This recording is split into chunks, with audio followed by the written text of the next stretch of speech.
Outsiders.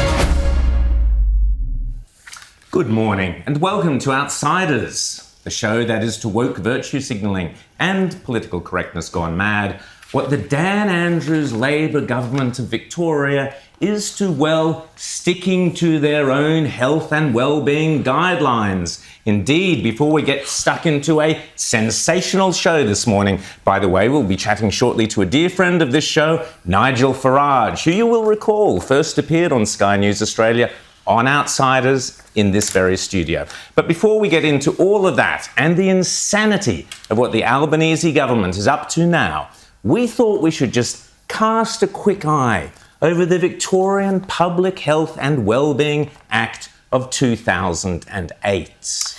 Yes, let's start with Part 8, Management and Control of Infectious Diseases, Microorganisms and Medical Conditions. Division 1, Principles applying to the management and control of infectious diseases. The following principles apply to the management and control of infectious diseases in Victoria. Part 8, subsection A, the spread of infectious disease should be prevented or minimized with the minimum restriction of the rights of any person. Sorry, James, just run that past us again. Did you say that Part 8, subsection A of the Victorian Public Health and Wellbeing Act of 2008 says the spread of infectious disease should be prevented or minimised with the minimum restriction of the rights of any person? That I did, Rowan, and yes, I've checked it again, and it definitely says, just right here, the spread of infectious disease should be prevented or minimised with the minimum restriction on the rights of any person. Sorry, there must be something wrong with my earpiece. For a moment there, James, I thought you said the Act says with the minimum restriction of the rights of any person. Yeah, no, I did. Look right here, yeah. No. Sorry, guys. There you go, Dan Andrews. So much for Dan Andrews and the Victorian Public Health and Wellbeing Act. Now, let's go to the latest Outsiders news. Well, Dan Andrews, apart from ignoring his own Public Health Act and in fact destroying the rights of many Victorians and their personal rights, despite that, we now learn, Rita, that it looks like he is going to be re-elected and remain in government. Well, it's what I've been saying on this very station for weeks, for months, despite some of the internal polling we keep having leaked. The Australian did a news poll, so this is a proper poll. And yes, they're going to win in a landslide until something fairly dramatic happens between now and the November poll. The lead is significant, and he's going to have a third term and on fairly easy terms at this stage. And it's not surprising because down in Victoria, we don't have an opposition. We have an echo. We have a Liberal Party which has looked at what's happened in WA and thought, yes, we'd like some of that. We might just emulate them into electoral oblivion. They've got environmental policies that are even bolder than federal Labor, the Victorian Liberals, at a time when cost of living is the number one concern for just about every voter. So we've got energy prices going through the roof, and yet the Victorian Liberals, instead of capitalising on that and coming up with some common sense, rational policies that differentiate them from Labor, they've said, oh no, we'll sign up to Labor's insanity and we'll have some more, please. James. Well, look, it's an echo, but it's an echo. Because the thing is that, you know, the opposition in Victoria has decided to go along with every bonkers left-wing program and every green program in Victoria. And in fact, say, no, we want some more. I mean, what were those insane memes they had about the plant-based burgers that we were all going to eat in Victoria? The thing is, too, though, I really think that at this stage, unless they do something really serious, the Liberal Party is going to be terminal in Victoria because supporters, real supporters, conservatives in Victoria, I've spoken to donors who are just saying, no, I'm not giving another dime to the party because you're obviously not taking into account what actual conservative members want. So it's no surprise, frankly, I think that actually they deserve this shellacking. If this is the way they're going to act, they do not deserve government. So why should they be rewarded for going against what their membership wants and what, the politics of the place need, which is a proper opposition, not just, a bit of this Me Tooism. But where do people park their votes, Rita? A lot of people are absolutely horrified in Victoria about what occurred, the abuse of human rights, the fact that the Dan Andrews regime was stricter and the lockdowns longer than anywhere else in the world. We now know that lockdowns they certainly were in England, according to the latest data, killing more people than their lives they were saving. It is quite likely that is the same in Victoria, and Victoria had far stricter lockdowns, so you would imagine that the figures, if they were ever released, would be even more damning. See the hospital waiting list, what's happened to those. What happens to be, where do people park their vote in Victoria if they cannot stomach the thought of Dan Andrews, they cannot stomach the Me Too Liberals? What, is there UAP, United Australia Party? Is there One Nation? Is there Freedom Party? Well, at the end of the day, you have to give your preference to somebody. So you might have a bit of a protest vote, but if your preference ends up going against Labor, you put Labor last on your ballot, then you've made your point. But we heard from Tony Abbott earlier on the station saying that regardless of the reservations people have, if you want to get rid of Dan Andrews, you have to support... You have to vote Liberal. You have to vote Liberal. But the Liberals, they just... It's two issues. One, they're desperately trying to hold on to these inner city teal seats, as we call them now, which they need to recognise the trend that is far bigger than Victoria, far bigger than Australia. It's in the UK, it's in the US. The affluent upper classes are voting left, middle and lower classes, working classes are voting Conservative. So if you either recognise that reality or you try to live in the past and completely compromise what your party stands for, trying to hold on to these few affluent inner city seats. The other issue is they listen to the media narrative. They think that they lost the last election because they were too conservative, when they were the smallest Liberals imaginable. They think Morrison lost the election because he was too conservative. After he signed on to net zero, after he refused to really take a stand against any of the left's culture wars. He lost. And they think, oh, no, that was because he was too conservative, all the bedwetters lost their seats. It was all the bedwetters, all the lefties within the Liberal Party lost their seats. This is right. So why is it that? We're not 6 months away from the federal election where you've got an absolute data point case on what exactly happens and who lost? Tim Wilson, Dave Sharma. All of the wettest of the wet people in the federal parliament, and they think, they all got blown out. So what should we do? Maybe we need to go even wetter than that. But that's what the analysis, as they call it, from the ABC, from Channel 10, from every sort of mainstream media outlet except this one is, that you need to go further left to appeal to the electorate, when we know that Conservative candidates win when they're strong. Whether it's John Howard, whether it's Jeff Kennett, whether it's Tony Abbott. Well, it's two things. It's A, sticking true to the conservative values of the party, but the other thing, too, is really concentrating on local issues. Yes. And, these guys get so sucked up into the idea that they're about, fixing national and global problems, that they ignore what's happening on the streets. All politics is local. Look at the federal election. Look at those Conservative MPs who bucked the trend, did well, increased their margin. People like Melissa McIntosh out in Penrith.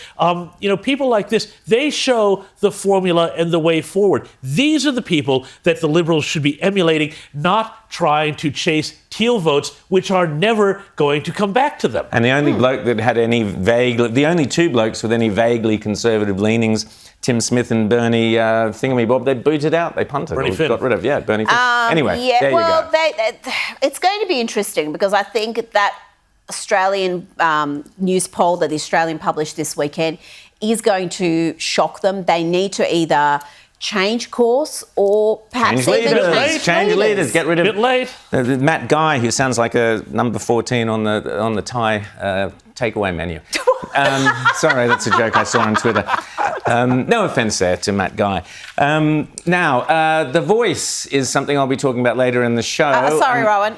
Yep. The race-based referendum. Call it what it is, not what they want you to call it. Thank you. The race-based referendum. Well, the desperation shows now. I think yesterday Anthony Albanese showed that there is no case whatsoever for voting for The Voice. The fact that they have to bring in a gigantic American basketball player, an African-American basketball player, to sell this NBA idea legend. of the Voice, maybe. But I'm not quite sure what skill set an African-American basketball player brings to promoting the idea of an I'll tell you what Indigenous skill voice. set he brings, and it Oh, really. he's black. Oh, okay, so that's it. So it's race. It is race. It is colour of skin.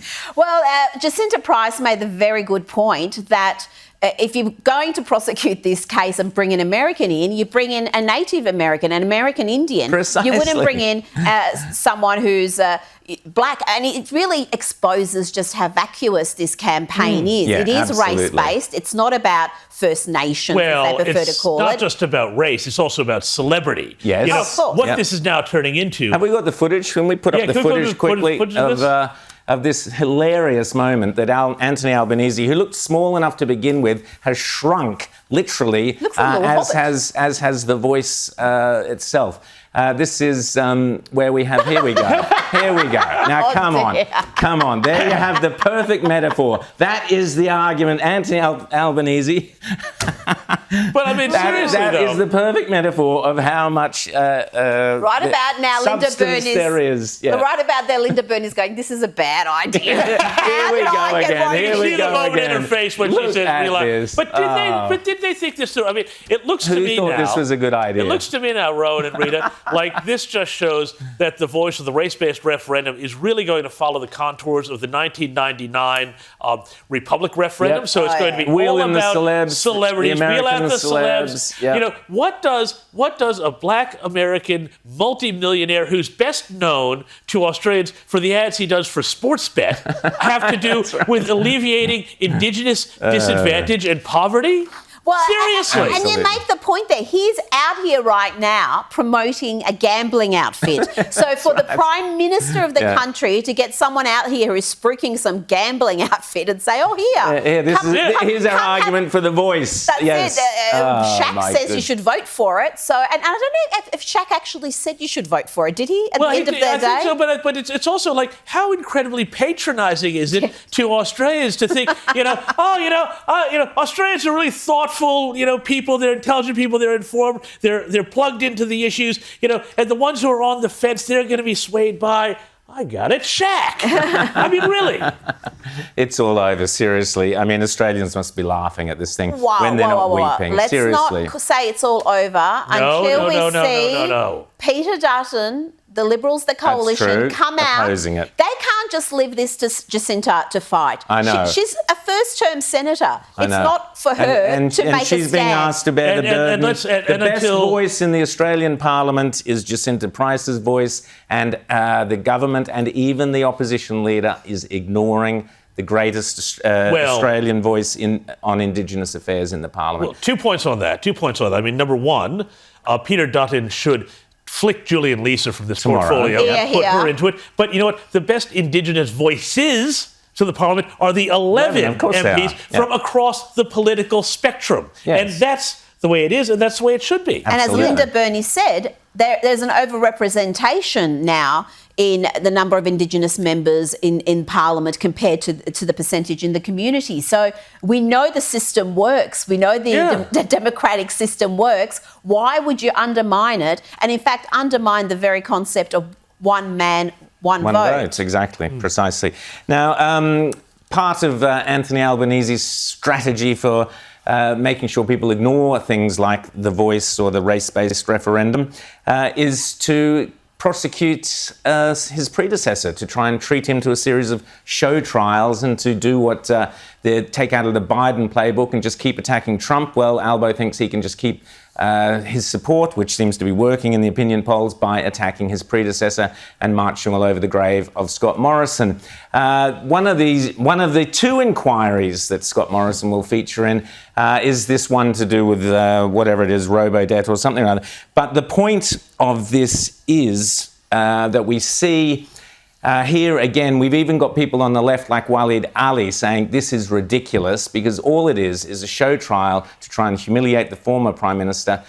James, your thoughts? Yeah, well, I mean, I think there's a lot of smart people on the left now who are starting to see through this as exactly what it is, which is political opportunism. Between this, the Robodebt inquiry, what I think that it's so clear to me is that Albanese is trying to turn Morrison into his own Trump. Yeah. You know, and so the crazy thing about this is the left always accuses the right, conservatives, of living in the past and saying, oh, hey, look, the past is so great. Their whole thing now is to say, oh, look how bad it was in the past, to try and make themselves look better. But it's incredibly hubristic and I think opportunistic. And it's so funny to see that now Waleed Ali, for making the pretty much the same point, is now getting slammed on the left as being some sort of righty for... Well, this just shows you how demented elements of the Australian left are, particularly on Twitter, that Waleed Ali, who is as left as they come, is now considered too right-wing and he's now a Liberal Party mouthpiece and all these other nonsensical allegations against him. But I've got to say, trying to paint Morrison as Albo's Trump. I mean, are you kidding me? I mean, he's giving... Morrison would love to be seen as Trump. Would have loved to be seen as Trump. Trump's actually going to run again. Exactly. Difference. And Trump actually is hugely popular amongst Republican voters. Morrison obviously wasn't amongst Liberal voters, and that's why they lost. So, well, anyway, heading up the one of the Morrison inquiries, it's been announced, is Justice Virginia Bell. So it's obvious that ScoMo will get a very fair hearing. She's an LGBT activist, progressive jurist who was nominated by Kevin Rudd. So I'm sure Morrison will get a very fair hearing. Of course he will, no questions there. We're not doubting that for any moment. Now, going overseas, sitting in his gilded palace, the French president Emmanuel Macron, doing his best to impersonate Marie Antoinette, has declared an end to abundance and an end to the good life in France, although I suspect he won't be cutting down himself on the champagne or the camembert. Let's have a listen. What we are living through is a time of great upheaval. Firstly, because we are witnessing, and not just since this summer, but over the past few years, the end of what we might have seen as abundance. And for those who enjoyed it, it is also the end of a carefree time. Our freedom, the liberty to which we have grown accustomed to in our lives, has a price, and sometimes when we have to defend it, we have to make certain sacrifices as we fight to defend it. Well, if it's the end of abundance in France, the country possibly most blessed on this earth, with an abundance of all things wonderful that nature and mankind have to offer, like food and wine and drink and beauty and cheeses and all of those things, and a very rich history. Well, if this breathtaking abundance has come to an end, it can only be for one reason, and that reason is the pernicious ideology of socialism. I went to school in Paris, and this symbol, the socialist fist holding a red rose, was everywhere, on walls, on hoardings, even on urinals. You couldn't escape it. It was the socialists who sought not to use the goal of a common market for a common market, but rather as a Trojan horse to cunningly bring about a common European left-wing political union at the behest of an elite bureaucratic class who would rule the masses and stifle dissent, and they succeeded. Margaret Thatcher smelt a rat early on and did her utmost to resist the python squeeze of the socialists with her customary trademark sense of humour. Would he have agreed to a commitment to extend the community's powers to other supplementary sectors of economic integration without having any definition of what they are? Would he? Because you would have thought he would from what he said. One of them was that the Commission wants to extend its powers and competence into the area of health. We said no, we weren't going to agree to those things. And what he says, he sounded as if he would, for the sake of agreeing, for the sake of being little Sir Echo and saying me too. Years later, Nigel Farage captured the public mood, and indeed he brilliantly got himself elected to the European Parliament so he could expose the sheer lunacy of it in order to persuade his fellow countrymen and women to vote for breakfast. He succeeded. Years ago, Mrs Thatcher recognised the truth behind the European project. She saw that it was about taking away democracy from nation states and handing that power to largely unaccountable people. Knowing as she did that the euro would not work, she saw that this was a very dangerous design. And then we have a new German proposal that says that actually what we ought to do is confiscate some of the value of people's properties in the southern Mediterranean Eurozone states. This European Union is the new communism. And they voted for Brexit as well as for breakfast, as I said earlier, much to the amusement of my co-hosts. More than any other person, Nigel Farage was responsible for dragging Britain out of the EU and showing other nations that they could and should be free sovereign nations capable of running themselves, free of the socialists who are now, unsurprisingly, declaring an end to abundance and the good life, as they always do. Nigel Farage joins us now. Nigel, great to see you. How are you? Good morning, everybody. Very, very well indeed, and great to be back on Outsiders. Fantastic. Great to have you here. So, listen, we now learn from your friends across the channel that the era of abundance and the era of a good life is over. Does this surprise you, Nigel? No, he's probably right, because if you go green, if you pursue net zero, you finish up not being able to heat your home in the winter. You finish up not being able to turn on an aircon unit if you've got one in the summer. You finish up not being able to buy new clothes or enough food or good food to feed yourself properly. And what we're seeing are two things going on here. Number one, an absolute dramatic failure of policy. The drive for net zero has seen France, and I regret to say the UK, see manufacturing jobs move to India, to China. We import vast amounts, of oil, of gas, of coal, much of it from Russia. And now the truth is, Mr. Putin has got the whole of Europe by the short and curlies, and everybody is facing a very, very bleak winter. Rita. And we've seen just Friday electricity prices surge in France and Germany by 25%. It is going to be a terrible winter in Europe for so many people. And in the UK, we're hearing about up to half the population struggling to pay their energy bills. Yes, you're absolutely right. But also the prospect, literally, of the lights going out. Now, we haven't lost power in this country for 50 years. The last time it happened, it brought down a Conservative government. But what Boris Johnson did, who, by the way, was never, ever a Conservative, he just masqueraded. That's right. A Metro Liberal, if ever I saw one. But Boris's great thing was, we're going to make Britain the Saudi Arabia of wind. And what we've been doing... Oh, yes. I mean, completely bonkers stuff. And what we've done is to despoil our beautiful seascapes, many of our magnificent uplands, and because it's wonderful, isn't it? What you do is you put a big subsidy, a 25% subsidy on everybody's electricity bill, so the poor give lots and lots of money to giant multinationals and Chinese manufacturers, and then when the wind doesn't blow, guess what happens? You need those terrible fossil fuels that everyone thinks should end. And we genuinely now are not producing our own gas, despite having vast reserves. The Conservative government got rid of our East Coast storage facility, believing that in this lovely globalist world, just-in-time supply chains would sort everything out. So it isn't just France that's in a mess. We're in a mess with this too. We need a radical rethink.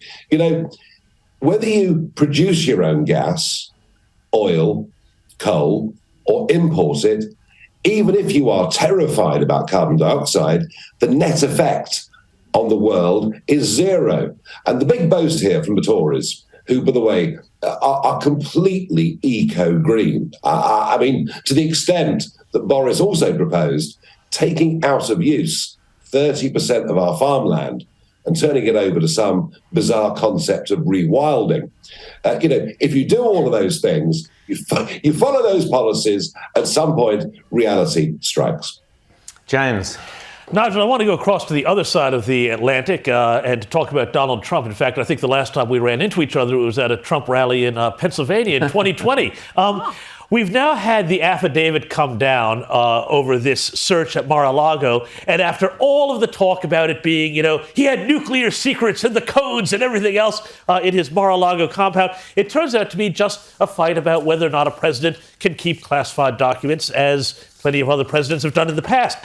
What is going on here in your head? Do you think that the FBI and the Biden administration have completely overreached on this? And are they setting a really dangerous precedent now where, the elites can start fighting the elites using the FBI as their weapon in law enforcement, as their cudgel against one another? Yes, America's never seen anything like this. The idea that the judiciary, the FBI, could be turned into political weapons against opponents of the current administration is a rather terrifying one. But I can tell you why this is all happening. I was in Dallas 3 weeks ago for CPAC Dallas, and do you know what? Trump is on the most astonishing form. I've seen him, I've followed him for many, many years around America. I've shared platforms with him around America, and he is coming back with a law and order ticket reminiscent of Rudy Giuliani when he cleaned up New York all those years ago. Wow. He's confident in himself. He's got overwhelming support amongst the Republican Party. Nearly every one of his nominations are winning their primary races. And they're terrified, they're scared. They know that with Trump at the head, the midterms are gone for the Democrats. The 2024 election is gone. I promise you this. If Donald Trump said tomorrow, I'm not going to run for president, all of this would stop. Do you think if he does run and becomes president again, he's going to go scorched earth and drain the swamp, as he says? Because last time around, he was, every step of the way, he had these enormous hurdles with his own bureaucracy working against him. Is he going to go in there if he wins again and just clean house? He did some great things, I think, on the international stage, America's foreign policy, not launching yet more endless wars, what he did with supply-side reforms in America, making people rich, getting people into work. That was all great. I think where he failed is he had a team of people around him in that West Wing, many of whom just weren't really on his side. Exactly. And that made the battle to drain the swamp, to fight against the blob that's there in Washington, virtually impossible. And what Trump needs to do this time, if he's back there in 2025, it'll be, of course, at the time of the nomination, he's got to surround himself with people that are utterly loyal. Throughout that 4 years, he had people on the inside leaking against him, and that made draining the swamp all but impossible. Now, Nigel, we're very excited here. October 1st and 2nd, you'll be speaking at CPAC, at the CPAC conference here in Sydney. Can't wait to see you there. There will be outsiders there to make you feel right at home and some fantastic speakers. And I urge people, Outsiders fans in particular, to book their tickets to CPAC now to see Nigel Farage in person. It's going to be sensational, 1st and 2nd of October. As well as that, Nigel, you are doing a speaking tour, which is terrific. We've seen some great ads here on Sky for it. Tell us about it and tell us what people can expect to see and also where to get those tickets, because this is going to be a terrific event. So Nigel Farage, both at CPAC and also on his own speaking tour. Nigel, tell us about it. Yeah, absolutely. I'm going to be speaking in Brisbane, speaking in Melbourne, speaking in Sydney as well, and it's billed as an entertaining evening with Nigel Farage. Could there be any other? Well, absolutely. I tell you what, I believe in what I believe in with great passion. If we can't have some fun doing it, what's the point of even being alive? So yeah, it's nigellive.com.au. That's the website. And if people want to come, I promise you, I've got some fantastic stories about life inside the European Parliament, what it's like in Mar-a-Lago, and most important of all, why, when Conservatives try to be Labour light, they always lose. Fantastic. Nigel Farage, I'm going to get some tickets and send them to Matt Guy, the Victorian Liberal leader. I think we might get Peter Dutton along as well. I think there's a few Liberal coalition leaders who need to go along and listen very closely to your advice, Nigel Farage. Great as always to chat to you. Thanks for coming on Outsiders this morning. Can't wait to see you in Australia, and I urge people to book those tickets to Nigel's live show and also, of course, to CPAC. Nigel Farage, thanks so much for coming on Outsiders this morning. Well, after the break, the wheels are starting to come off the left-wing media's Biden protection racket. In a tick. You're watching Outsiders with your hosts, James Morrow, Rowan Dean, and I'm Rita Panahi. Coming up in just a few minutes, we'll look at the latest assault against the free media launched by the left. But first, the US president has learned a new term, semi-fascism.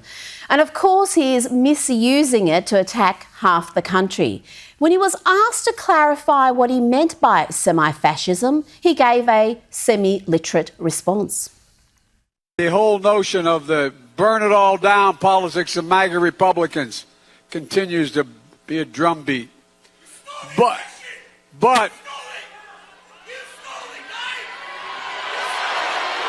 that's all. No. Let him go. Let him go. Let him go. That's okay.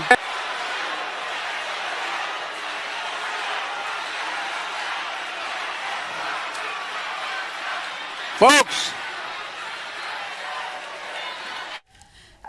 Yeah, that's Joe. You're not going to get much sense out of him. Let's see if the White House Press Secretary Karine Jean-Pierre can give a coherent answer to what the president means when he condemns Republicans and Trump supporters as semi-fascists. On this semi-fascism comment, is this something we're going to hear more of, that phrase? Is it something the president's going to kind of embrace? Or is there any sense that it was a little impromptu and it's going to turn into a kind of basket of deplorables thing that he regrets and tries to be quiet about? Look, I was very clear when laying out and defining what MAGA Republicans have done, and you look at the definition of fascism and you think about what they're doing in attacking our democracy, what they're doing in taking away our freedoms, wanting to take away our rights, our voting rights. I mean, that is what that is. It is very clear. Republicans are doing what now? They're the ones attacking your freedoms and trying to take away your votes? Okay.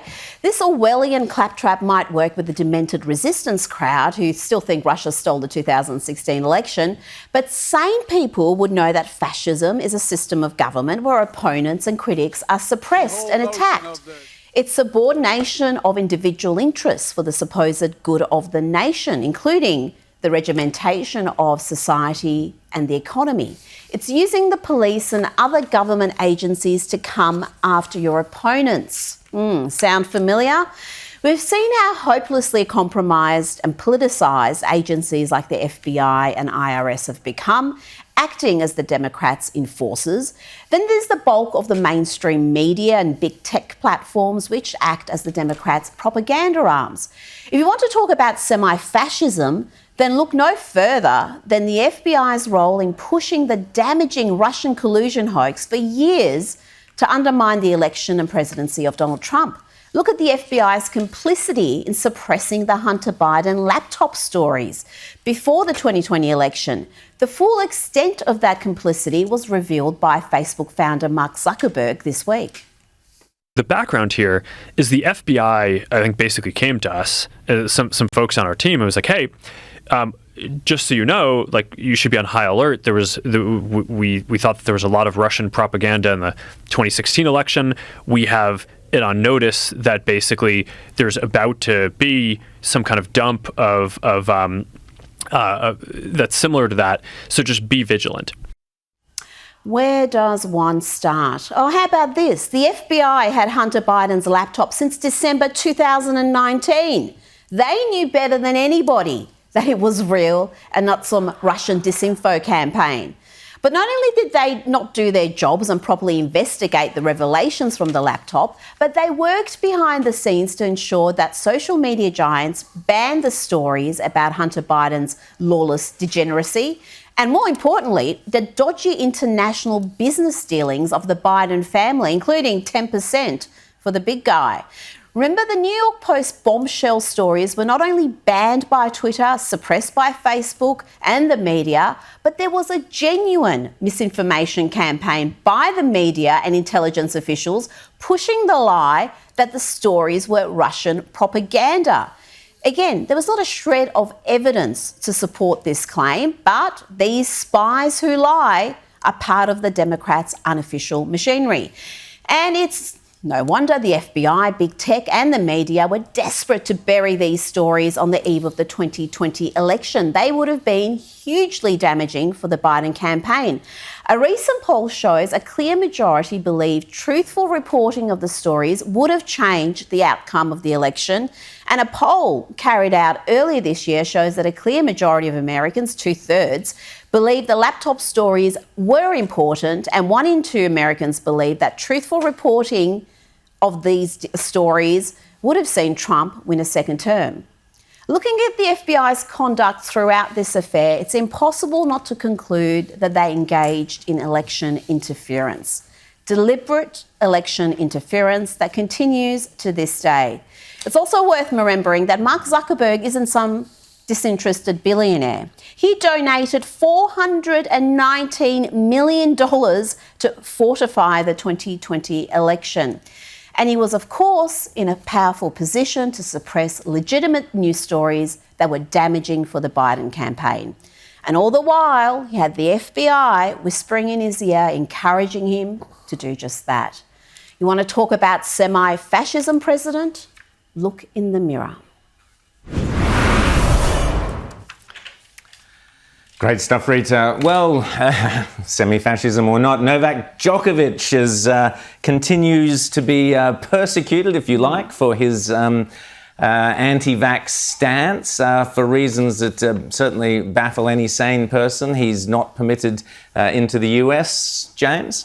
Well, yes, because you see, Rowan and Rita, the United States is all about science. And of course, science shows that if you're an American citizen and you're unvaccinated, then you're no threat to anybody else. But if you're not an American citizen and you deign to enter the United States without a vaccine, well, then of course, you're a huge threat to everybody else. If you're somebody like Novak Djokovic, with the one exception, of course, if you're somebody who's trying to enter the United States illegally by the southern border, you can't even be tested for COVID. So maybe Novak should come through the southern border. So this is exactly right. So Novak Djokovic should use his athletic skills to run up through the desert and hop the border, and and then he can go. Then he can go through Texas, where Greg Abbott will put him on a bus to New York, and he can go to Forest Lawn and play in the U.S. Open. I love Simple. it. Fantastic. I think this is just insane. We saw the circus in Australia when he was deported, first put in detention like some criminal. And how many Aussies were going, oh, this is great, this is great. Most of the media. Oh, my God. Remember that was, one of those sort of last days of the Morrison government, attempts to really get everybody all whipped up and look tough on borders and tough on the virus, and let's make a big villain out of Novak Djokovic. And it worked. It was disgraceful. Demonizing an individual. That's their specialty. In that case, the Victorian government were the ones that were actually acting sanely, because they're the ones who pretty much green-lighted his appearance. And then we had the Morrison government and then the immigration minister go in there and no, well, this is a threat to national security. No, what it was there were focus groups. Focus groups that were saying, oh yeah, Novak Djokovic, he's a foreigner. His name's spelled funny. He's not vaccinated. Kick him out. And so the focus group said that. They said, oh yeah, let's do that. That'll win us the election. But that's the perfect example, the perfect metaphor, if you like, of everything that the Morrison government did, which was just listening to, look, there's an opinion poll here. There's a focus group here. Someone in the focus group said, let's do this or let's do that. Okay, let's rush off and do it. No principles, no convictions, no concept of what people had voted them in for, just simply reacting to whatever the latest focus group. Which incidentally, just to bring it back around to this inquiry into, the whole question of what ministries he took on for himself, the insane thing about this is that while Morrison was very happily listening to focus groups saying that people were happy to have every democratic and constitutional freedom riven roughshod over during the pandemic, so when he goes and does it through this particular maneuvering around the Constitution and the cabinet and the governor general, he doesn't go out and announce it. Yet he should have, because he probably would have been winning hosannas from the same press gallery and people who are criticizing But let him. me just tell you something about focus groups, because I've sat through thousands of them when I was in advertising. The sort of people, no offence, but the sort of people who go to focus groups and have nothing better to do on a Monday night than go out to Parramatta and have a pizza in some dingy, dark room at the back of wherever, and some flat lemonade, and pontificate about what they think about this or that issue or this or that brand or that product. Unfortunately, focus groups deliver focus group results, which is one individual in the gang go, oh, I'm really angry about this, that and the other, and that becomes the reading of the focus group. I hope the Liberal Party and the Coalition, but they don't appear to have learned, don't trust focus groups and don't trust those researchers who are telling you to trust focus groups. No, and in this case with Novak, now the US Open, I mean, he is possibly the greatest tennis player of all time. He is certainly the greatest male athlete in the world right now, if not the greatest in the top 5, and yet he's considered a public health risk in the US, a country that is absolutely demoralised by obesity issues and all sorts of other problems, and this man, who's a picture of health, is a health threat. I mean, it is insane. He was there last year. COVID was around in 2021 last time I checked, but he played in the US Open last year. Yes. But this year, when the CDC has actually completely revised its vaccination guidelines and relaxed its regulations, they're banning him. It is, again, completely irrational, and it undermines public trust in these health messages, because how can you trust people who are so inconsistent and so irrational? Well, someone else who is untrustworthy is Palaszczuk and the Queensland government. OK, so they're now going to steal your money, Queen. If you've invested money in Queensland, bought a property up there or whatever, the Palaszczuk government intends to now charge land tax on properties, investment properties up in Queensland, based not on that property, but on whether you happen to own properties in other jurisdictions. So they're going to ramp up your land tax in Queensland because you happen to own a flat or a unit in Victoria, for example. This is theft, pure and simple. There is no logic to it. There's no justification. Well, the logic is let's steal as much money as we can from people who invest in Queensland. And what we're going to end up with, we're going to see people withdrawing their money from Queensland, taking their investments away. It's just so stupid and wrong. Well, what the incredible thing is, you wouldn't think that you could figure out a policy that could both crash the property market and also make it more difficult for renters. And yet they've managed to do that right there. So well done, Anastasia. They probably had a focus group. They would have had a focus group somewhere that said, what about these people who own a property, these Victorians who come up here and invest here? Let's tax them. At the Queensland government's own website, the case study that they use to show, how harmless this is, in their case study, the land tax on the property goes from less than $2,000 to more than $8,000. So that's their case study. So you can just imagine how bad the real life picture is.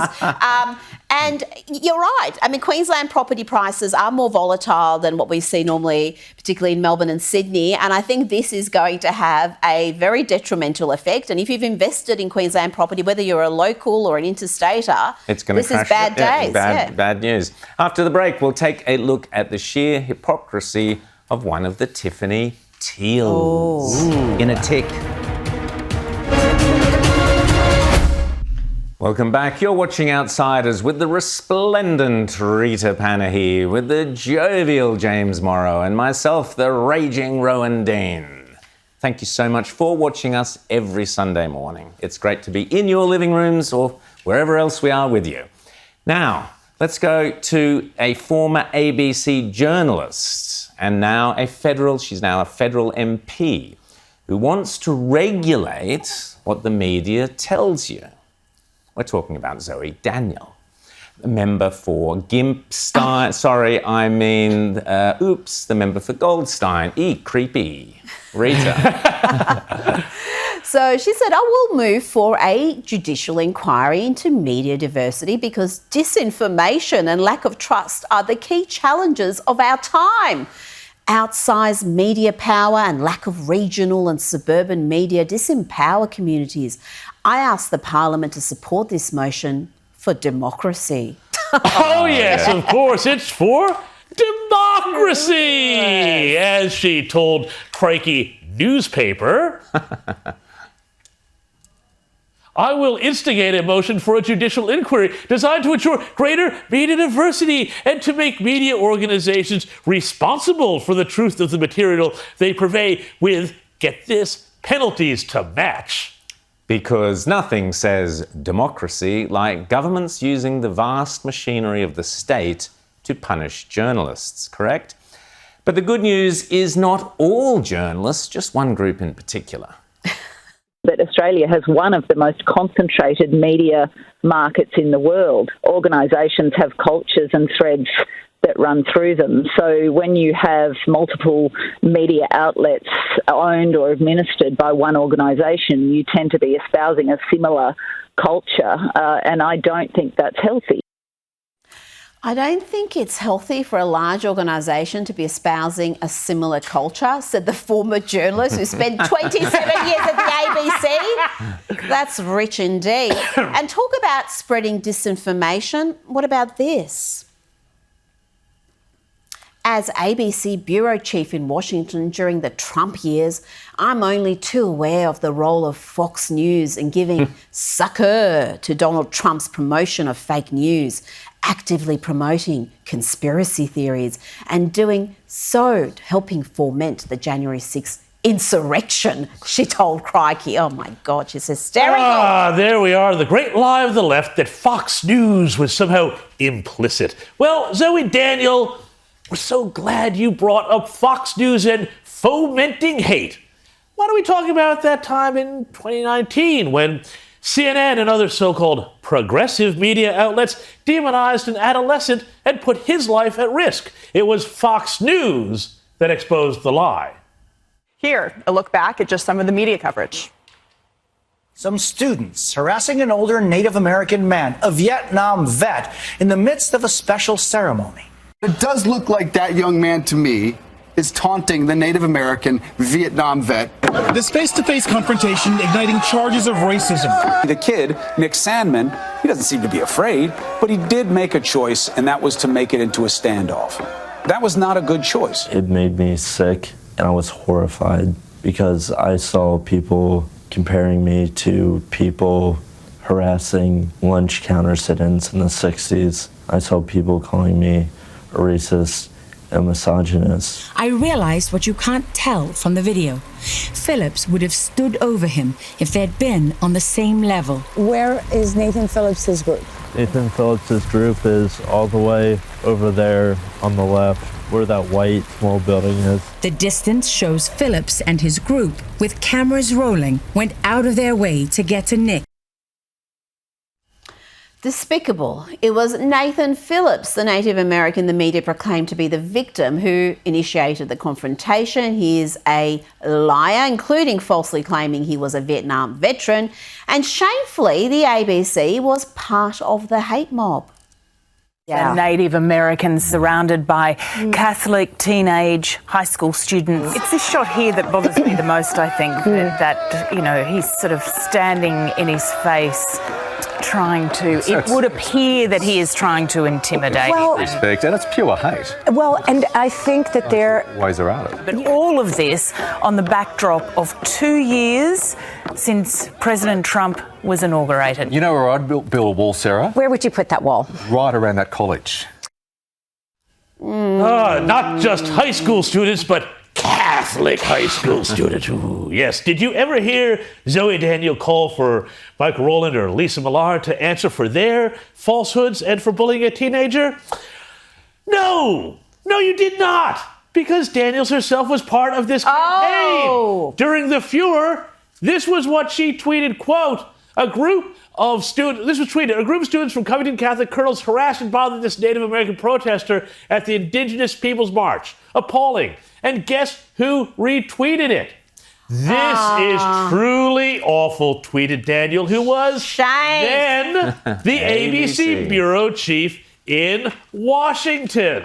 Despite being told numerous times this account of events was incorrect, Zoe Daniel has not retracted what she said nor deleted that tweet. She actively disseminates the disinformation she purports to abhor. But, oh, how easily she's caught out. Not just a case of hypocrisy, but also ineptitude. Doey Zoe.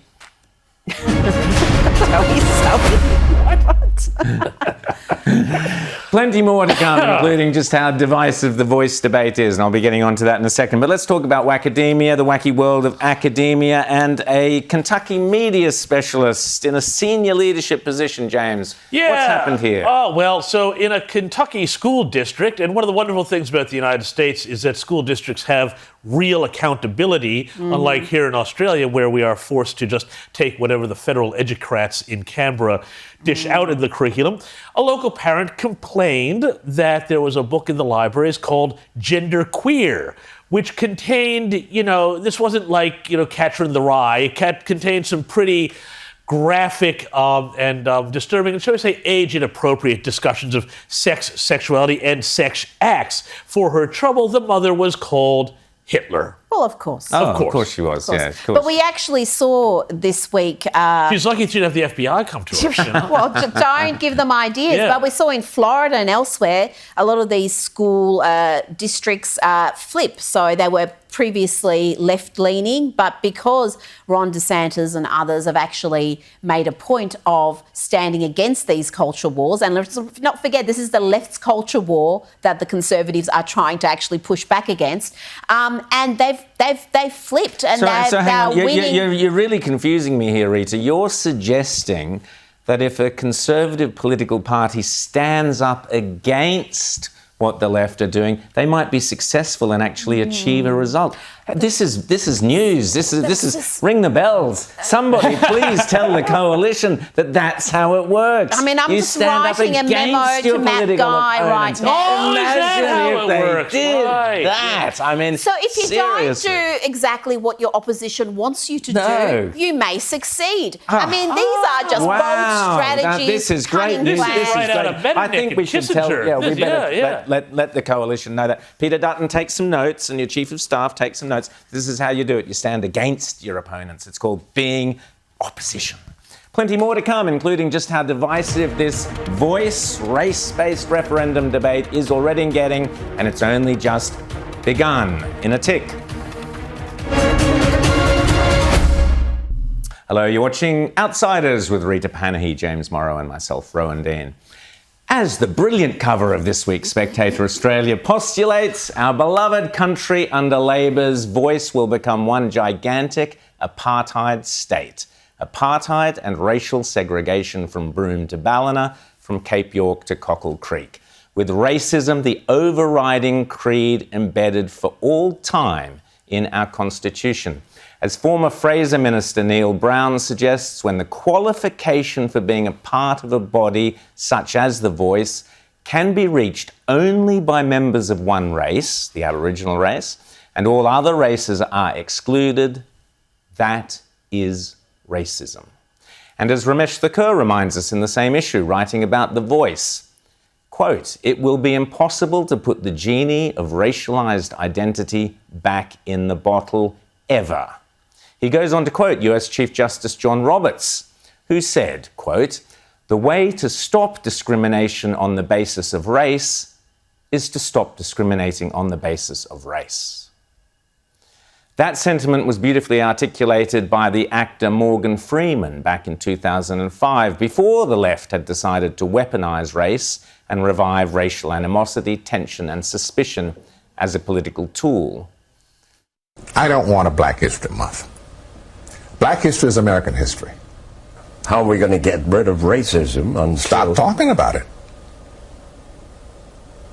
I'm going to stop calling you a white man. Yeah. And I'm going to ask you to stop calling me a black man.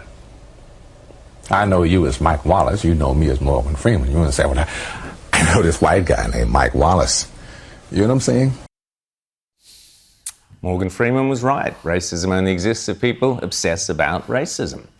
But thanks to the relentless push of the modern left, Labor, the Greens, to foment racial hatred and grievances in order to garner votes for themselves. Remember Joe Biden's "if you don't vote for me, you ain't black" sneer? Well, thanks to the modern left, we are confronted with racism every single day.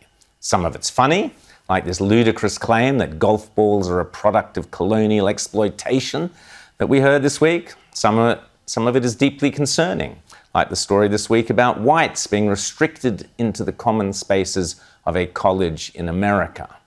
Some of it is creepy and disturbing, like the news yesterday that Nigeria has now banned white models from appearing in any advertising. And some of it is downright terrifying, such as this footage from the news only a couple of days ago, that in South Africa you can apparently go around chanting, "Kill the Boer, kill the farmers," with impunity. Kill the poor! Kill the farmer! Kill the poor! Kill the farmer! Kill the poor! Kill the farmer! In Australia, we are blessed to have largely escaped racial violence and extreme racial tensions. But for how much longer is what concerns me, because here in Australia, we've not only in the last few years begun agitating increasingly about race, under Labor, we now intend to put racial differences into our Constitution. We're doing the very opposite of what Morgan Freeman and John Roberts advised. Stop talking about race. We're going to keep talking about it on and on and on.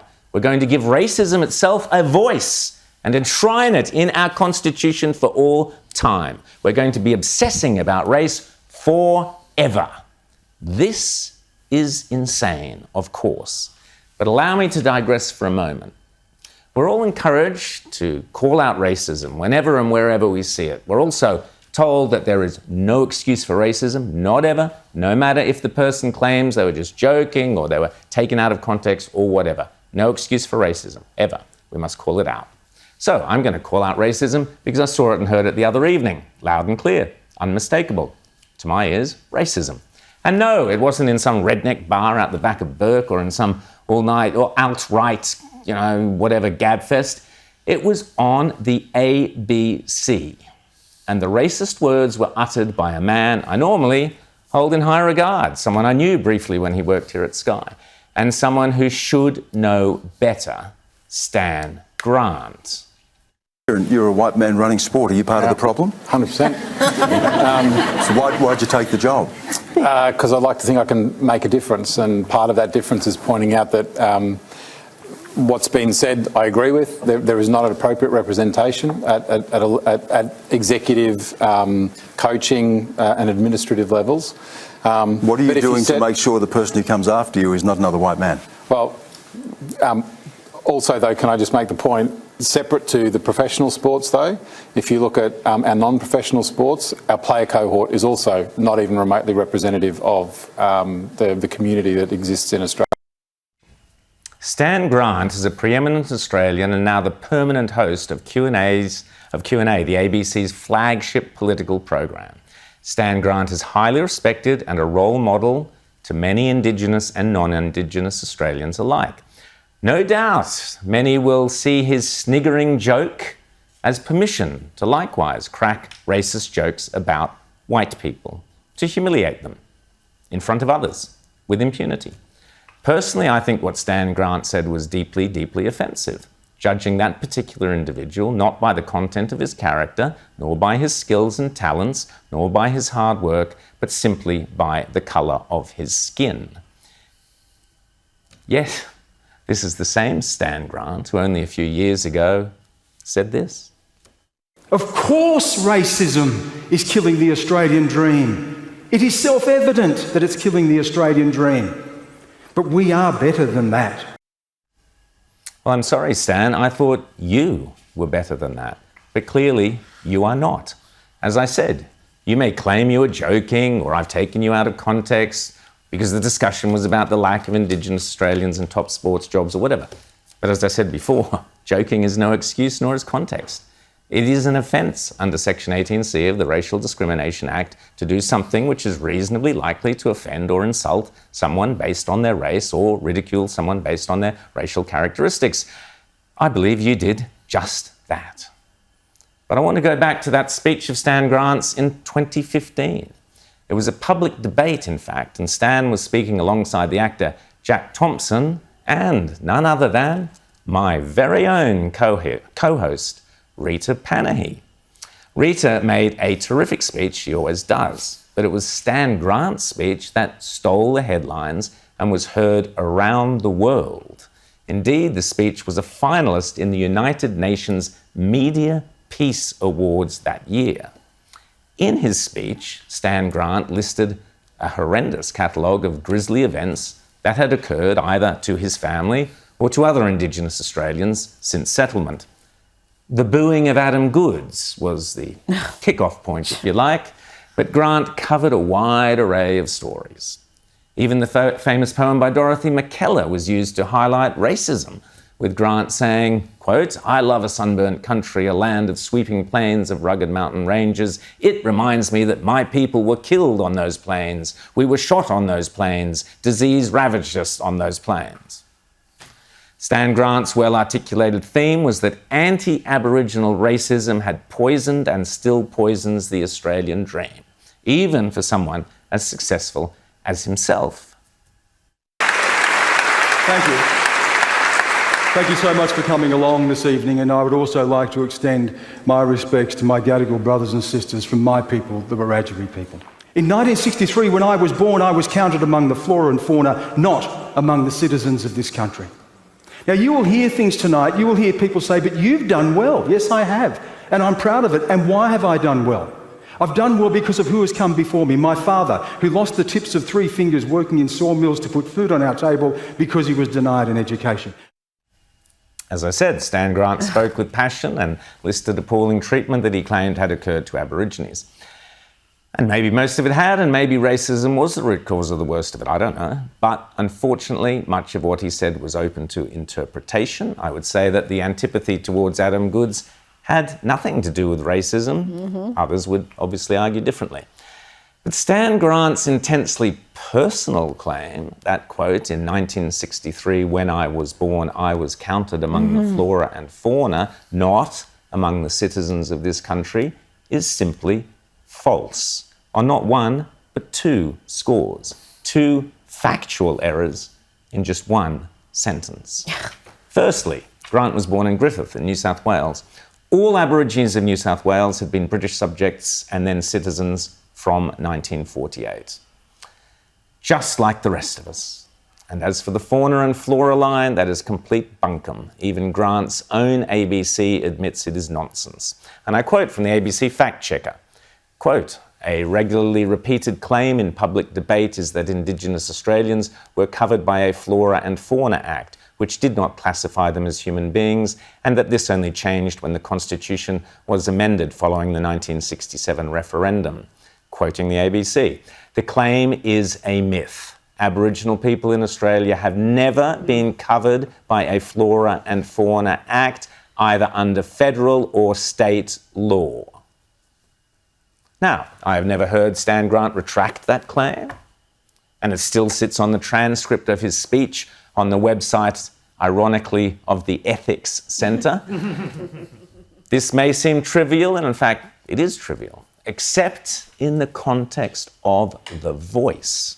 Australians are being asked to upend our Constitution and give unprecedented political power based to a large extent on the emotions surrounding historical dispossession, historical cruelty, and historical wrongdoing. Yes, terrible things happened, but we can't change the past. We can only try and influence the future. And I would argue that Stan Grant's jokes on Q&A the other night point to a very bleak future indeed, a future where racism is encouraged by the left, where it is okay to humiliate white people, and it is fine for someone in a high-profile, powerful and privileged position, such as Stan Grant enjoys, as the host of Q&A, to publicly ridicule and demean someone in a less powerful position, i.e. one of his guests, simply because they are white, and be allowed to get away with it. Stan, I really did think you were better than that. Rita, you were there at the speech. I was there. I didn't even realise that speech was nominated for a UN award. Oh my God, that's hilarious. It tells you all you need to know, doesn't it? Exactly. Yeah, it tells you everything you need to know. Of course, yeah, the UN would have missed that massive falsehood at the very start. I mean, really, it just amazes me. People who say this issue is so significant to them, it so deeply touches them, and yet they are so ignorant about something that I think most Australians should know that this flora and fauna lie is a lie. It's a damaging urban myth that should never be repeated by anybody who's even remotely serious. And to have someone of his standing repeat it, I think, is a worry. Yeah, but to personalise it as well, to claim that it was his own story. Can I say one thing about this? So, like, when we talk about The Voice, we have to remember, too, this is not just about the race-based referendum. The race-based referendum to put a so-called Indigenous voice to Parliament. And, Albo and everybody else says, oh, it's all just an Uluru Statement. But then they ignore the next two bits of it, which are one, treaty, and number two, truth-telling. And yet the same people who say truth-telling also push this lie that there's the Flora and Fauna Acts and all of these other things. So when they say truth-telling, this race-based referendum, and Rowan, I was really glad you did that editorial because it gets to the heart of what this is all about. It's not about truth, it's about propaganda. And that's where this is going. And can I just say, though, I don't have that much sympathy for Kieran Perkins, who I think was the victim in that joke or mockery that we saw. Because if you sign on to this nonsense, if you sign on to the quotas, if you sign on to, Australia's systematically racist and we're terrible and we've got to, you want to sign up to that narrative, then you become a victim of it. Bad luck. I know. You know what? I've got very little Absolutely. sympathy for people who push this, what I see as essentially a dishonest and damaging agenda, not just for the country, but also people who are of colour like myself, because we are not victims in this country and we should stop being bloody painted as we're helpless victims who need quotas to get on in life. I mentioned Ramesh Thakur, who writes for The Spectator, in that editorial, and he writes this week that he came to Australia. He's from India, and he came to Australia, got citizenship and all the rest, and suddenly he's being told, mate, you don't belong here. This is not the place where does he belong then? And it's the same. It's insanity. And the Labor Party, which has enjoyed enormous support from the migrant community, should also know that many in the migrant community, wherever they come from, those who chose to come and live here, a lot of them don't like basically being told in a polite way, go back to where you came from, which is what a lot of this activism but that is. The bottom line of but there's another element to this Indigenous activism. The bottom line is always was stolen land. It always will be Aboriginal land. It's not your land, one way or another. The hardcore activists want it back to Indigenous Australia, and that's it. But I'm glad, Reedy, you also put that point about the migrants, because, there's this big thing on the left where they want to talk down the achievements of migrants because they show up, exactly what they're talking about, which is that, actually Australia isn't racist. I mean, you see the same thing happen in the United States, where the highest earning people in the United States are people who came from India. So riddle that. How is America such a racist country if they're the highest earning? And then there's many other ethnic groups that come in before Anglo-white Americans. So it's the same thing here. And those same Indian kids of families who've just worked so hard to give their kids a better life, they're being discriminated against when they apply for university places, because though they may have dark skin, they don't fit the affirmative action categories. So they might have high academic achievements, they may have better community achievements, because that's also important, but they don't get the place because someone who is affirmative action placement will get. I mean, how is that fair? Look at the recent Conservative Party, Tory Party. Nigel Farage was right. It's no longer a Conservative Party. But regardless of that, look at the recent leadership contest in Britain, where you had Rishi Sunak, you had Sajid David, Kemi Badenoch, so you had a plethora of candidates from all over the world disproving the idea that Britain is racist. But there you go. Let's talk briefly about Joe Biden's daughter, Ashley, and her diary. Now, this is a fascinating story, which includes some fairly confronting details, James. Yeah, so, this diary has been kicking around for a bit, and there were, again, as with the Hunter Biden laptop, questions about its authenticity. So where did it come from? Well, it seems to have been left behind by Ashley in a rehab facility. And then somebody else... The Bidens and rehab, where would rehab facilities be without the Bidens to keep them in business? My take that Betty Ford. But in this diary, where she's talking about things, and this was allegedly taken by somebody else who had been a patient there and removed it. The FBI got involved over what was apparently a case of Miss Lane property, but it contains some fairly disturbing things, including her talk about inappropriate showers with her father, Joe, when she was a little girl. And yet somehow this is all being very, very, But she very actually suppressed. says something along the lines of, I'm not sure if I was molested or not. This is in a diary she wrote. In a rehab facility. And she wasn't being asked about No. this. So, and it's been now, the news this week, though, is that it has been authenticated as actually the true diary, just as the Hunter Biden laptop has finally been authenticated as true. And yet there's very little attention to this. Now, you can only imagine if there was a Trump offspring who was making similar Ivanka, claims, for example. You know, honestly. Yeah, but it's worse than that. This family is like something out of a horror movie, the Bidens. I mean, seriously, the daughter is saying that Joe Biden used to hop naked into the shower with her when she was a little girl, and she doesn't remember if she was or she's not sure if she was molested. Yeah, and in the this diary, bloke's the president. And this is where we should play all those clips of him sniffing all those little girls' hair, because there's hours of that sort of stuff. Well, and the US media used to point out how he would be inappropriate in that manner, hug people too long. Even Hillary Clinton, remember that hug when it wouldn't let go.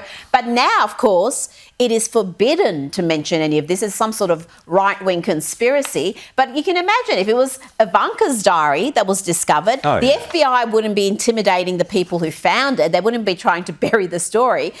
It would be all over the news media, and it would just be the biggest news of the day. But no one's even asked Joe Biden about this. Like when there's press conferences or where no one even says, what about the claims in your daughter's diary? Would you like to address those, Mr. President? Because we don't know much. We don't know what age she was when these showers took place. We don't know the details. Anyway, pizza lovers, football lovers, great news if you're in South Australia. Great news. You'll be really excited because we learnt this week that they've reappointed your Chief Health Officer, Nicola Spurrier. And she's the lady who warned you, South Australians, during COVID not to touch footballs that had come from other states because they might be diseased with COVID. Wow. She's also I think, presided over the horror of the pizza box that might have had COVID on it as well. Worse than that. Remember when they ordered South Australia people to be locked up for 14 days in quarantine, not because they were infected, not because they'd arrived from overseas, just because they may have gone to a venue where an infected person was at some point. Remember that? Yeah, I mean, some of the stuff they did in South Australia made Victoria look safe. And this is why we need a proper royal commission into this, and not these silly inquiries into who was minister for what. Exactly. Royal Commission into COVID, into the abuse of and power. The premiers and let me just especially. point out very quickly that Rishi Sunak in Britain, who was a minister during COVID, has now come out, and he has said that they were coerced by the health bureaucrats and that many of the decisions made should not have been made. It's going to be a house of cards. It's going to collapse in Britain, and it will collapse here, which is why we need that Royal Commission to find out who was really making the decisions, if anyone, and why. After the break, James takes a look at Biden's bailout for out-of-work humanities students. And then Quanta Ahmed on the anti-Semitism rife in lefty institutions. In a tick. Hello, you're watching Outsiders. I'm James Morrow, here as always with Rowan Dean and Rita Panahi. And thank you so much for spending part of your Sunday with us. Now, while Australian politics might right now not be as interesting and appetizing as a sink full of dirty dishes, in America, things are really heating up. Now, it is no secret that higher education in the U.S. is completely in crisis. Colleges and universities have for years, decades, been charging extortionate amounts of money for useless degrees that leave young people, heavily indebted and still unable to get a job. So, faced with this situation, what do you think the Biden administration chose to do? Option 1, do the hard yards of fixing the sector and maybe, just maybe, make highly paid university administrators accountable for selling a product that doesn't do what it says on the tin. Or option 2, I got it, make hardworking middle-class taxpayers stump up the cash to bail out anyone on up to $125,000 a year and carrying debt from their degree to the tune of $20,000. Yes, that's right. Whether you're an unemployable gender studies grad or working as a junior associate in a big law firm after a stint at Yale Law, you're going to be $20,000 ahead thanks to the Biden administration. And the cost to ordinary Americans? Up to $2,000 ahead. Not even White House spokeswoman Karine Jean-Pierre, herself highly educated at the New York Institute of Technology and Columbia University, could explain this one. But can you explain a little bit about how you guys think it is fiscally responsible? Because you can't say how much it's going to cost. You can't say exactly how it's going to be paid for. And you can't say exactly who is paying for the cost. I get how you're arguing that it helps certain populations, but how is it fiscally responsible? I mean, the way that we are talking about it and what we're trying to say is the actions that we have taken, and you see this with the way that deficit has been reduced. We have taken just the last 19 months. Can I see that look that you're giving me there, Matt? I hear the argument that you have taken previous fiscally responsible actions that give you more wiggle room to be. Right, it gives us no. We see this. We do not see this as irresponsible. She got her degree's worth, or money's worth for that degree. Could she even explain how much this is going to cost? If you don't know how much it's going to cost, how can you guarantee that it's going to be paid for, even if you're defining paid for in a way that some of us have questions about? Look, I think what I can tell you is that we have done the work to make sure that this is done in a fiscal responsible way, in a balanced way. And how to justify the president's authority to just cancel student debt, or rather shift the burden onto other people? Well, you knew this was coming. They're using monkeypox. No, not monkeypox. Sorry, Rowan. No. That's the new health emergency. They're still stuck on COVID.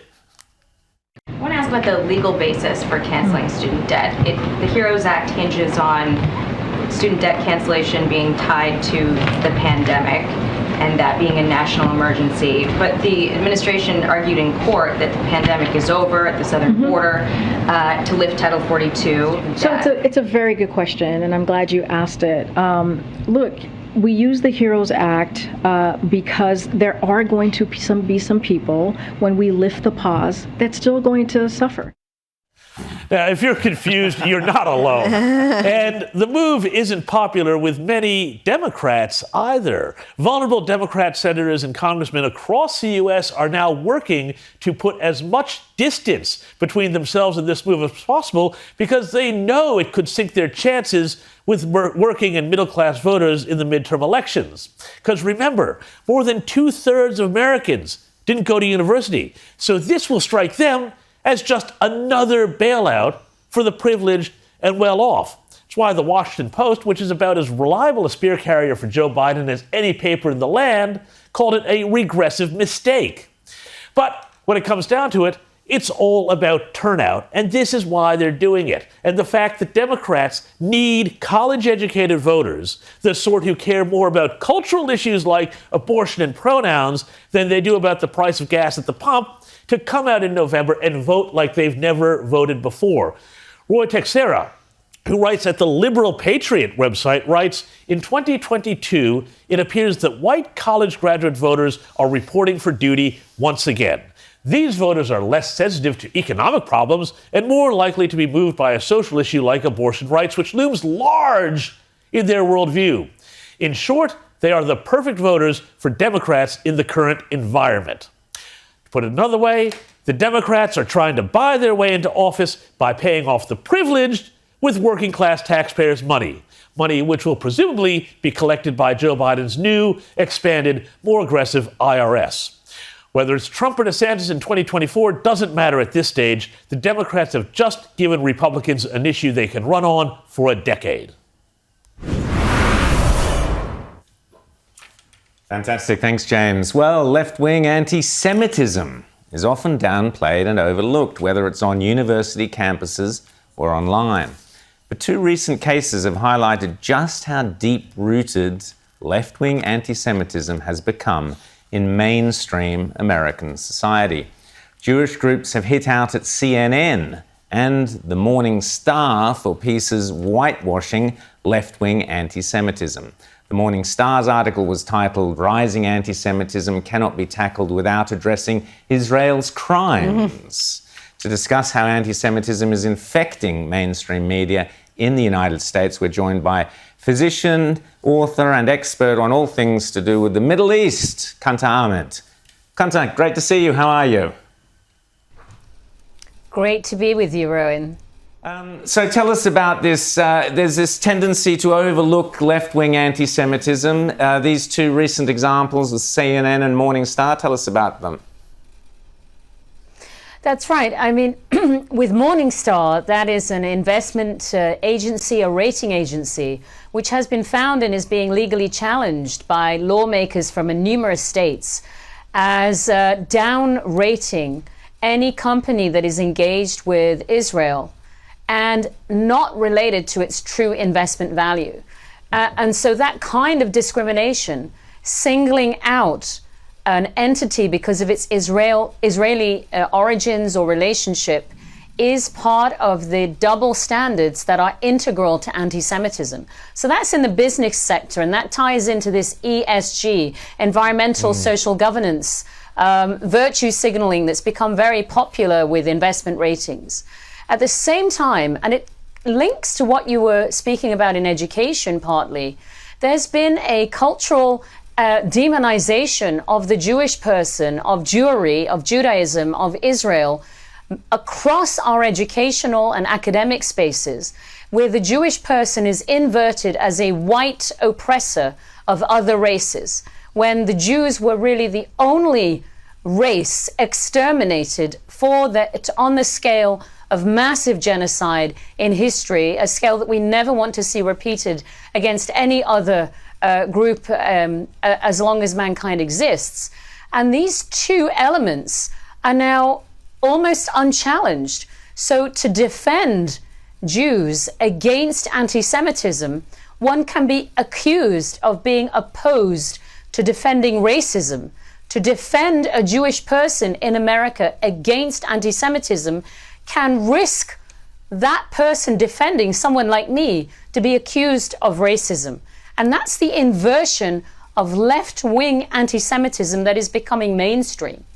One of the reasons that's happening, why major investment bodies like Morningstar have not been challenged until now, or why major universities are silent about rampant left-wing anti-Semitism, is because it's become dangerous to defend these values, because we're in one of the worst anti-free speech eras the United States has ever seen.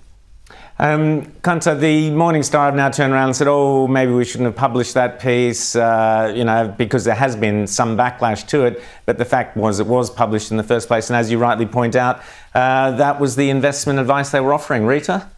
Well, this ESG trend, we are seeing it across the world with all sorts of consequences. But I want to ask you about the rise in anti-Semitism in places like New York. We've just seen some shocking scenes of people being bashed, Orthodox Jews being chased in the streets and attacked. And yet the media seems largely disinterested because the perpetrators are often not your right-wing white supremacist. And yet, if they were, perhaps it would get the coverage it deserves. Yes, it's very disturbing. First of all, crimes are not being prosecuted in New York the way they should be. Second of all, crimes against Jews are seen as less interest because the Jewish people are vulnerable. Remember, the population in New York and New York City in particular is one of the largest populations of Jewish people in the world outside of Israel.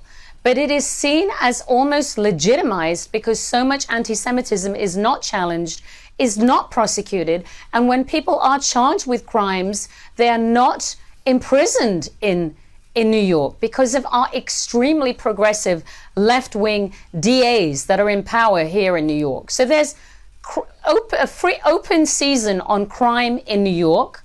And that's happening in a lot of liberal cities. And amongst all of the crimes that New Yorkers are dealing with, anti-Semitism falls low on the priority of the media, or, for instance, the narrative of the crime in social media and big tech engines that actually amplify anti-Semitism and very much endorse pro-left-wing, extreme progressive narratives that might not elevate these crimes to the attention they get.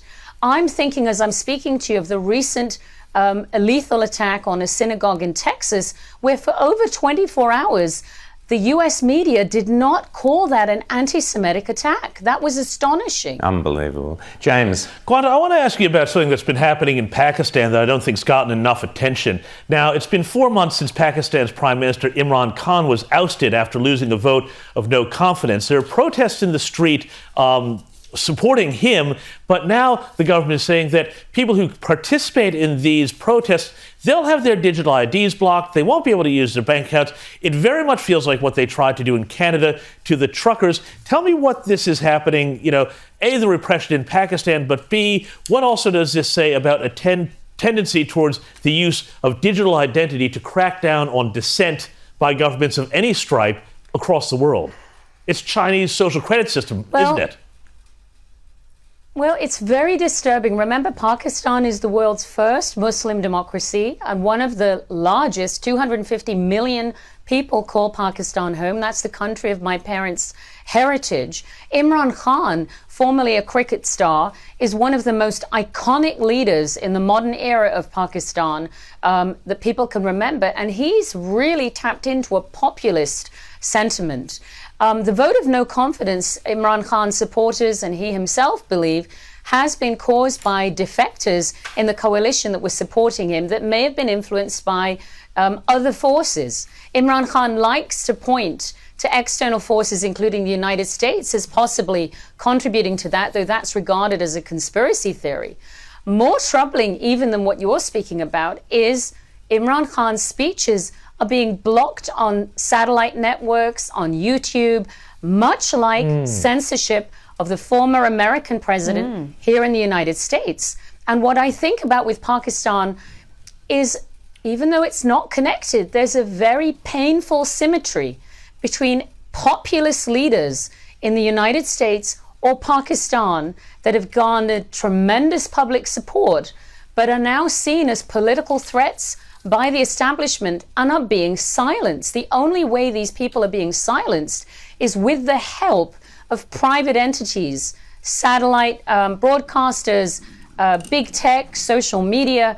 This has become a way to manipulate masses in legitimate democracies. And I'm not necessarily comparing American and Pakistani democracies, but it's very, very disturbing. And it's causing, even more than that, recently Imran Khan has been charged on the basis potentially of terrorism. He's not been arrested because some of his words have been deemed as seditious.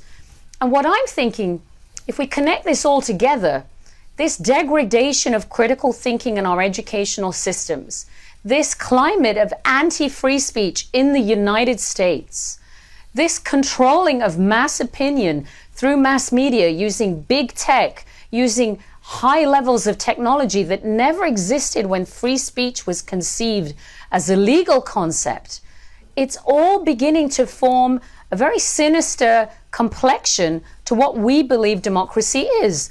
And you're mentioning COVID, our inability to speak freely about issues relating to COVID, whether we were viewers at home, whether we were doctors, whether we were members of the science community, has all been chilled by these external factors that now control dialogue. And that's dangerous if it's Pakistan. It's dangerous if it's in the United States. We're seeing President Biden heat up his rhetoric leading up to the midterms, and he's just called half of the voting electorate semi-fascists in the United States, which is disgraceful. So it's all entirely upsetting.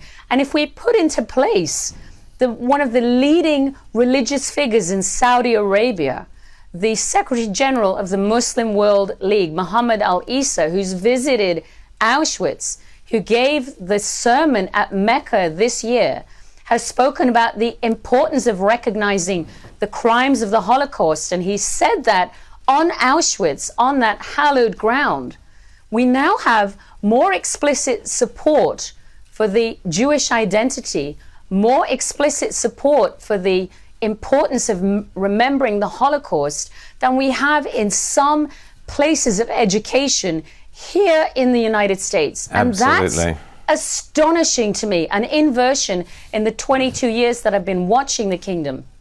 That's fascinating, Qanta Ahmed. Thanks so much for your insights. And you certainly did bravely speak up and work right there at the forefront of COVID in New York, and we remember that. Thanks so much for coming on Outsiders, and we'll chat again soon.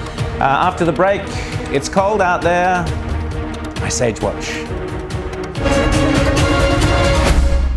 Hello, you're watching Outsiders Weather and the Skeptics Ice Age Watch, the show that questions the extremist claims of climate change alarmists, and in doing so seeks to pose some of those really thorny philosophical questions, such as, where are all the hurricanes? Last year, according to this chart from Colorado State University, we observed the fewest number of hurricanes globally in the satellite record going back to 1980. And this August, according to AccuWeather, with less than a week remaining in the third month of the 2022 Atlantic hurricane season, there still has not been a single hurricane yet, and just 3 tropical storms thus far. This is bad news, of course, for weather channels that like to show lots of terrifying weather. But then again, as we have seen in the past, a decent weatherman can always rely on his acting skills. Keep an eye out for the 2 people in the background here. Okay, picking it up here in Wilmington, North Carolina, right at the Intracoastal, and we're in one of these bands. This is about as nasty as it's been. We had some bands like this last night, and then the eye wall this morning. That famous clip went viral back in 2018 and gave a whole new meaning to Bob Dylan's famous line, "You don't need a weatherman to know which way the wind blows." But for the rest of us, a downtick in hurricanes is of course good news. The bigger question is, does this data support the claims made last week by over 1,100 scientists and other professionals that there is no climate emergency? In their World Climate Declaration, the authors, who are drawn from across the world, led by the Norwegian Physics Nobel Prize laureate Professor Ivar Glaver, insist that climate science has degenerated into a discussion based on beliefs, not on sound, self-critical science. They also claim that carbon dioxide is plant food, the basis of all life on Earth, and that global warming has not increased natural disasters. They also claim that CO2 is, as I said, plant food, the basis of all life on Earth. So, those statistics, are their statistics backed up by what we've seen in this declaration? And they also claim that global warming is not intensifying floods, droughts, and such natural disasters. Would such a declaration be of any interest to Anthony Albanese and Chris Bowen as they shiver away in freezing conditions in Canberra, basing their net zero policies on their fervent belief in global warming? Here's Captain's Flat on the outskirts of Canberra this week, only a few days before springtime.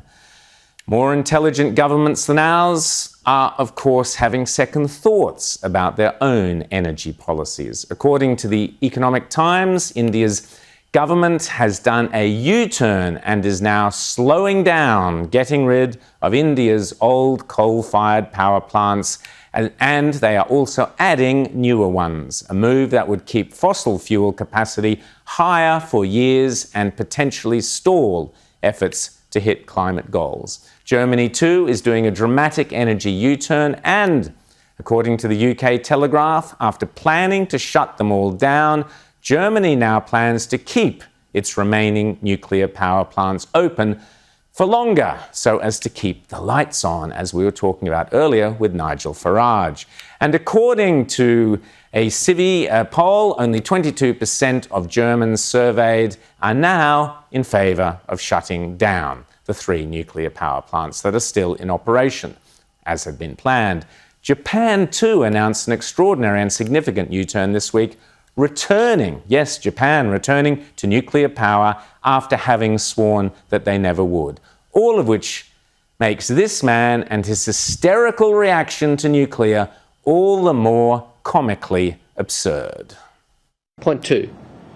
Nuclear is the most expensive form of energy. We have a cost of living crisis, energy prices going through the roof, and what's their big bright idea? They say, let's have the most expensive form of energy we can possibly think of. Let's come up with the most expensive form of energy and let's put that in the system because that's going to make power prices cheaper. They want that debate? They really want to argue that? Bring it on. Well, it has been brought on around the world, Chris, as I was saying, where everybody is doing lots of countries are doing U-turns. So maybe all of that, Chris Bowen, is actually not correct. Almost as ludicrous to me as Chris Bowen's pronouncements on, well, pretty much anything, are these 2 hilarious stories from the Daily Mail. Wait for it. Sharks are now apparently walking on land in order to survive the climate crisis. Of course they are. And a scientist has invented a type of resin to be used on wind turbines so that old wind turbines can be recycled into gummy bears. Climate change. Such a rich vein for unintentional humorists. But on a more serious note, we now learn that in the summer of 2015 to 16, one of the most catastrophic mangrove diebacks ever recorded globally occurred in the Gulf of Carpentaria. Some 40 million mangroves died across more than 2,000 kilometres of coastline, releasing, by the way, nearly 1 million tonnes of carbon, equivalent to 1,000 jumbo jets, flying return from Sydney to Paris. Anyway, after 6 years of searching for answers, scientists have formally identified what caused the mass destruction. They have found that the mangrove trees, quote, essentially died of thirst. The reason, well, quote, the key factor responsible for this catastrophe appears to have been the sudden 40-centimetre drop in sea level that lasted for about 6 months, coinciding with no rainfall, killing vast area of mangroves. A genuine climate catastrophe caused by a drop in sea levels. Sometimes I'm lost for words.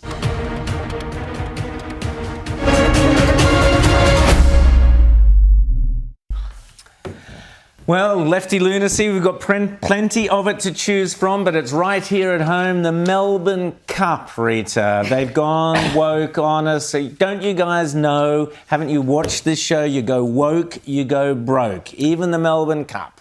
Well, yes, the fashions on the fields are going non-binary. This is going to be exciting. So you can have men who want to dress like women or men who identify as women. And then the best dressed men's section is now going to be best suited. So you can have women entering that. You're probably going to have a woman win the best suited and have a man win the best dressed. So, whatever. But this got them front page coverage in the Age newspaper. So I think they probably think they've done well here. But I don't know how many more people it's going to get interested in VRC membership and racing. But whatever. Isn't this just a big push by the Melbourne Cup people to push back against the whole lefty, anti-Melbourne Cup, anti-horse racing sort of thing? Yeah, of course, grovelling. That's not going to win them. No, I know it's not going to do it, but it's like this is clearly they're trying to be... Those activists are not going to go away because there's someone identifying as a woman. Oh, but they're inclusive now, so yeah. It's just so depressing. It just gets so ridiculous. One thing I hope they won't. Well, they might be. They might be serving up. Will they be serving up in the Gold Members Lounge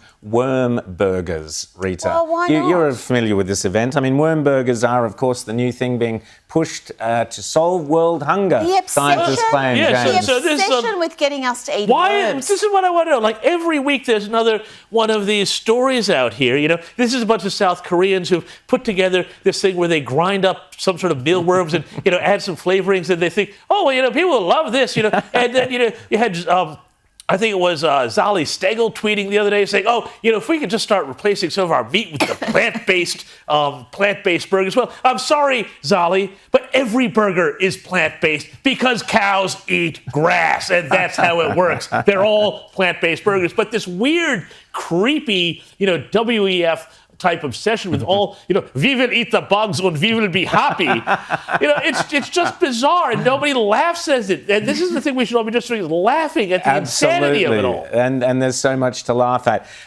Let's talk about Harry and Meghan, because there's always plenty of unintentional humour there. We've got some late news there, some revelations about Prince Harry, who has been lecturing all of us about catastrophic climate change. He's taking private jet. After he made that speech, he took a private jet to a polo game and had a car take his equipment separately to him to the venue. Course, I mean, the hypocrisy doesn't cover it. I mean, this is just but you're right. But it goes way beyond hypocrisy, and you really do have to now start asking the question of what is behind this. Steven Spielberg, similar story this week. We learnt that Steven Spielberg, great lecturer on climate change, how we must all cut down, etc. He's spent, $166,000 or something or other it was on private jets in the last year or so. Soon there are just going to be the private jets flying around, because it seems in Europe they're cutting down on the number of air flights. We're going to see just the private jets flying while the rest of us have to. But that is communism. That is Marxism. Writ large. You have the nomenclatura on the top, and then everybody else is forced to live this proletarian life, all for the greater good. And it's what Klaus always says: you will own nothing and you will be happy. You won't go on holiday and you will be happy. You will, be. And it's the whole thing with electric vehicles as well, which are, of course, all about keeping you from being able to go where you want to go. There was a piece in the Telegraph in the UK saying that by October in the UK, electric vehicles will be more expensive to run than petrol vehicles. Yeah, of course they will. Of course they will. I mean, it's just absurd. But we do keep speaking up here on Outsiders. We will keep showing you the insanity of what is going on, not only here on Sunday morning at 9 o'clock, and we'll see you next Sunday at 9 o'clock, but also during the week. Make sure you watch Rita tomorrow evening at 9 o'clock for her show, the excellent Rita Panahi Show. I'll be hosting for the last week. This week, it's The World According to Rowan Dean. 3 more of those on Tuesday, Wednesday, and Thursday at 9 p.m. I want to see you there. And, of course, James's US report at 8:30 on a Friday evening. So lots of Outsiders. But right now, it's time for Ross Greenwood with Business Weekend. See ya.